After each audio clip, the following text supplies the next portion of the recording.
Hello மக்களே, welcome to Chennai astrology YouTube channel. இன்றைக்கி வீடியோவில் துலாம் ராசிக்கு வருகிற மே 2024 நடக்க போகிற குரு பயிற்சி எப்படி இருக்க போகுதுன்னு தான் பார்க்க போகிறோம். வாங்க பார்க்கலாம்.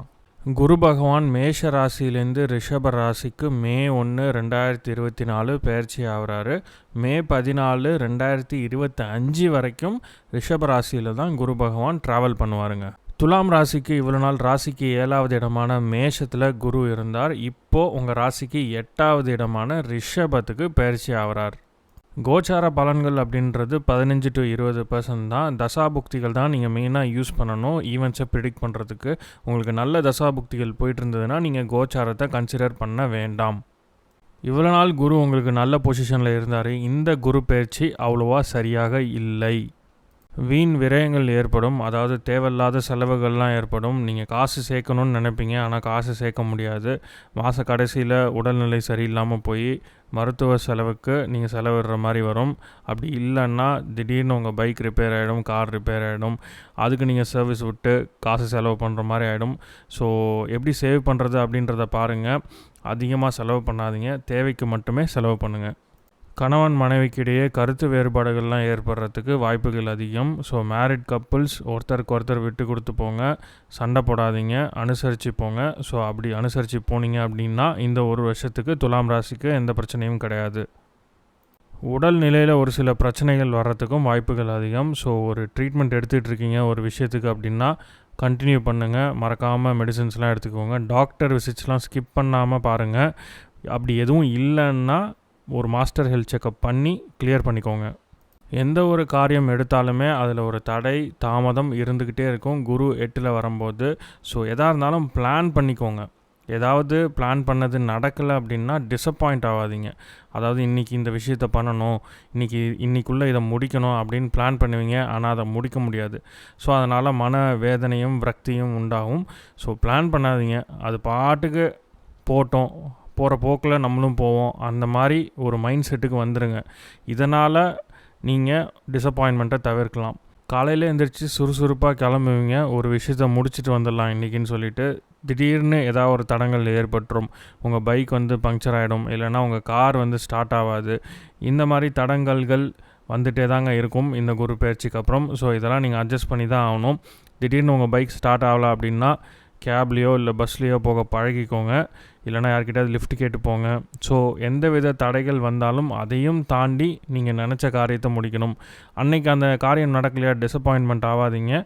அடுத்த நாள் அதை எப்படி பண்ணலாம் அப்படின்றத பாருங்கள். அண்ட் பிளான் பண்ணாமல் இருக்கிறது ரொம்ப நல்லது. பிளான் பண்ணாமல் இருந்தீங்கன்னா போகிற போக்கில் போனீங்கன்னா நீங்கள் எடுத்த காரியம் முடிஞ்சிருங்க. புதிய முயற்சிகளில் தடை இருக்கும். பிஸ்னஸ் பண்ணுறவங்க பிஸ்னஸ் ஸ்மூத்தாக போயிட்டுருக்கு, ஓரளவு லாபம் வருது அப்படின்னா அதை அப்படியே மேனேஜ் பண்ணி ஓட்டிக்கோங்க. புதுசாக எதுலேயும் காலை விடாதீங்க. 10 பிரான்ச் ஆரம்பிக்க போகிறேன், இல்லைனா புதுசாக ஒரு தொழிலில் காலை வைக்க போகிறேன், அந்த ஃப்ரான்ச்சைஸ் இருக்க போகிறேன், நான் 4 பேரோட சேர்ந்து வேறு ஒரு முயற்சியில் ஈடுபட போகிறேன், இந்த மாதிரிலாம் ரிஸ்க் எடுக்கவே எடுக்காதீங்க. அப்படி ரிஸ்க் எடுத்திங்கன்னா அது லாஸில் தான் போய் முடியும். ஸோ இருக்கிற பிஸ்னஸை இருக்கிற ப்ராஃபிட்டை எப்படி மேனேஜ் பண்ணி அப்படியே ஸ்மூத்தாக ஓட்டலாம் அப்படின்றத பார்த்துக்கோங்க. ஒரு வருஷத்துக்கு உங்களுக்கு நல்ல தசாபுக்திகள் போயிட்டு இருந்ததுன்னா நீங்கள் கோச்சாரத்தை பற்றி கவலைப்படவே வேணாம். சுப காரியங்களில் தடை ஏற்படும். ஒரு விஷயம் பண்ணணும்னு நினைக்கிறீங்க, லேண்ட் வாங்கணும்னு நினைக்கிறீங்க ஊர் சைடு, இல்லைனா இருக்கிற லேண்டில் அப்பா அம்மாவுக்கு ஒரு வீடு கட்டி தரணும்னு ஆசைப்பட்றீங்க, இல்லைனா ஒரு கார் வாங்கணும்னு ஆசைப்பட்டுட்ருக்கீங்க அப்படின்னா அதில் ஒரு சில தடைகள் ஏற்பட்டு அப்புறம் நீங்கள் வாங்குகிற மாதிரி இருக்கும். ஏன்னா குரு உங்கள் 4வது வீட்டை பார்க்குறாரு. வாங்குவீங்க, பட் இனிஷியலாக தடை இருக்கும். ஃபஸ்ட்டு லோன் அப்ளை பண்ணுறீங்க, லோன் ரிஜெக்ட் ஆகும். வெளியில் கடன் வாங்க ட்ரை பண்ணுறீங்க, அவங்களும் உங்களை இழுத்தடிப்பாங்க. ஸோ இந்த மாதிரி ஒரு சில தடைகள் ஏற்பட்டு அப்புறமா அதை நீங்கள் வாங்குகிற மாதிரி இருக்கும். ஏன்னா குரு உங்கள் 4வது வீட்டை பார்க்குறாரு. ஸோ வண்டி வாகனங்கள் வீடு கட்டுறதுக்கு யோகம் இருந்தாலும் இனிஷியலாக அது தடைப்படுங்க. வேலை செய்கிறவங்க உங்கள் ஆஃபீஸில் உங்களுக்கு விருப்பம் இல்லாமல் ட்ரான்ஸ்ஃபர் ஆகிறதுக்கு வாய்ப்புகள் உண்டு. அதாவது ஒரு இடத்துலேருந்து இன்னொரு இடத்துக்கு ட்ரான்ஸ்ஃபர். ஒரு இடத்துல வேலை பார்த்துட்ருக்கீங்க, உங்களுக்கு அங்கே சொந்த வீடு இருக்குது, ஃபேமிலி இருக்குது. திடீர்னு உங்கள் ஆஃபீஸில் கூப்பிட்டு நீங்கள் அந்த இடத்துல இன்னொரு இடத்துக்கு போய் அங்கே ஒரு 2 வருஷம் வேலை பாருங்கள் அப்படின்னு சொல்லி எதிர்பாராத ட்ரான்ஸ்ஃபர், இன்னொரு வெளி மாநிலத்துக்கோ இல்லை வெளிநாட்டுக்கோ உங்களை ட்ரான்ஸ்ஃபர் இல்லைனா டெப்யூட்டேஷனில் அனுப்புறதுக்கு வாய்ப்புகள் உண்டு. நீங்கள் விரும்புகிறீங்களோ விரும்பலையோ அதை நீங்கள் எடுத்துக்கிற மாதிரி தான் வரும். ஏன்னா குரு 8ல் வரும்போது இந்த மாதிரி ஒரு சில இடைஞ்சல்கள்லாம் தருவார். உங்கள் ஃபேமிலியை பிரிஞ்சிருக்கிற சிச்சுவேஷன், ஸோ அது வந்து உங்கள் வேலை மூலியமாக கிடைக்கிறது. ஸோ எதாக இருந்தாலும் be prepared to handle the situation. உங்களுக்கு குழந்தைகள் இருக்குன்னா be careful with your kids. அவங்கள அடிக்கடி திட்டாதீங்க. அவங்க உங்களை இரிட்டேட் பண்ணாலும் பொறுத்து போங்க. அப்புறம் நீங்கள் தான் ஃபீல் பண்ணுவீங்க. ஏன்னா 8ல் குரு வரும்போது உங்களுக்கும் உங்கள் குழந்தைகளுக்கும் ஆகாமல் போகிறதுக்கு வாய்ப்புகள் உண்டு. சின்ன குழந்தையாக இருக்கட்டும், இல்லை பெரிய குழந்தை வளர்ந்து 12th படிக்கிறான், இல்லை காலேஜ் போகிறான் அப்படின்னா நீங்கள் சொன்ன பேச்சை அவங்க கேட்க மாட்டாங்க. ஸோ அனுசரித்து போங்க.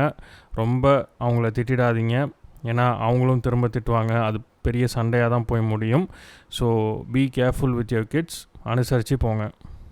பொருள் இழப்பீடு ஏற்படுறதுக்கும் வாய்ப்புகள் உண்டு. ஒரு பொருள் நீங்கள் வச்சுருக்கீங்க அப்படின்னா அதை திடீர்னு விற்கிற மாதிரி வரும். ஒரு பொருள் நீங்கள் ஆசைப்பட்ட பொருள் உங்கள் கையை விட்டு போகிற மாதிரியும் வரும். ஸோ இந்த டிரான்சிட் அவ்வளோ நல்ல டிரான்சிட் இல்லை.